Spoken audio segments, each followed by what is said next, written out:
Hi అండి. ఈరోజు మా పొలంలో గోంగూర కోయడం జరిగింది.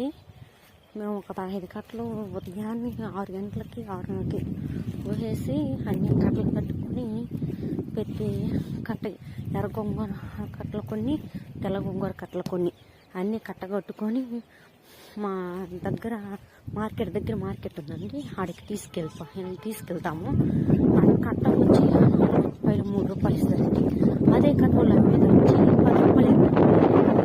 ఇది రైతు ఎక్కడండి డెవలప్ అయ్యేది? వాటంగా ఆదాయం అనేది మాత్రం తక్కువ, ఖర్చు ఎక్కువ అండి. మనకి మార్కెట్లో సరైన ధర లేదు. వాళ్ళు ఎంత అడిగితే అంత ఇవ్వాలండి. మనము రైతు ఎంత కష్టపడి ఆ బురదలో ఎంత కష్టపడి పెట్టి కట్టగట్టి మళ్ళా మార్కెట్లో పోయి తీసుకెళ్ళి అన్నీ చేసినా కూడా కట్టకి 5 రూపాయలు, 4 రూపాయలు, 3 రూపాయలు